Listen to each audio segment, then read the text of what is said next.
This is a broom. We use a broom to sweep.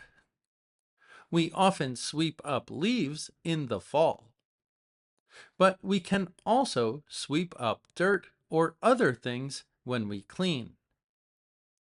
This is called a dustpan. It holds dust. When we sweep the floor, we sweep up dirt into the dustpan. This is a net. We use a net to catch things. In this case, the fishermen are trying to catch fish. And now the fish is caught. The fish was caught in the net, or we can say the fish was caught up in the net. A group of barren, uninhabited volcanic islands near Antarctica, covered in glaciers and home to penguins, have been swept up in Donald Trump's trade war as the U.S. president hit them with a 10% tariff on goods. A barren landscape is an empty landscape. This is a barren desert landscape, and it's uninhabited. There are no inhabitants. No one lives there. It's near Antarctica, but also close to Antarctica. Close to and near are the same word. As a native speaker, I almost always prefer to use close to instead of near. Remember, we need the preposition to when we use close, but not with near. The volcanic islands are close to or near Antarctica, covered in glaciers. I believe the British pronunciation is different, but in American English, we say glaciers. Here, we can imagine what this landscape looks like. Barren, empty, covered in glaciers, uninhabited by people, and home to penguins. When we say something is home, we use the preposition to in order to indicate that they're the inhabitants. It's home to these people. It's home to these animals. They live there. And of course, these volcanic islands have been swept up in Donald Trump's trade war. They've been caught up in Donald Trump's trade war, just like the fish or the dust from our previous examples. As the US president hit them with a 10% tariff on goods. Goods meaning products or exports from that country. So these islands were mysteriously part of the trade war. They were hit with a 10% tariff, even though no one lives there.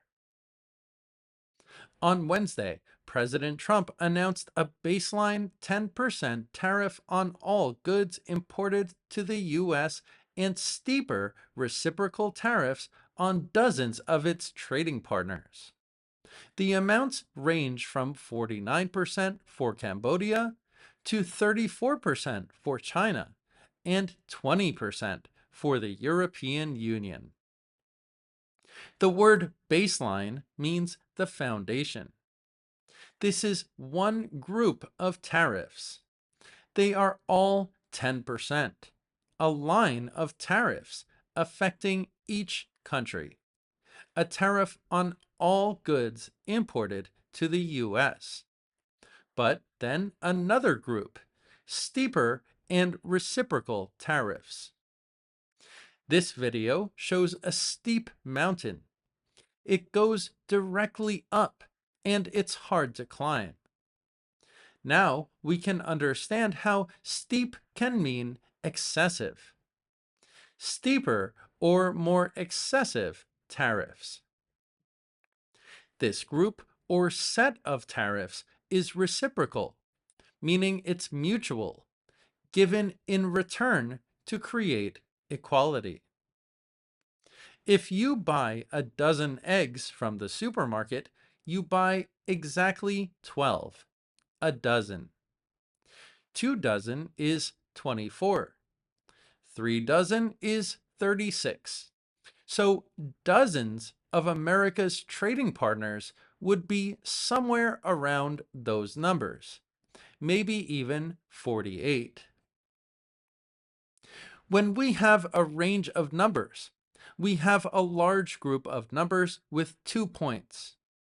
When we use the preposition from with range, we're talking about 1 point on our range, the starting point. 49% for Cambodia. And then we move on the range. The amounts range from 49% for Cambodia to 34% for China and 20% for the European Union. The 2 sets of tariffs, which are due to take effect on Saturday and Wednesday, respectively, have rattled markets at home and abroad, prompted talk of retaliation from various countries, and threatened to ignite a global trade war. A set is like a group. Do in this case means ready, and take effect is similar to apply. The 2 groups of tariffs, which are ready to be applied on Saturday and Wednesday, have rattled the markets. This baby is playing with a toy.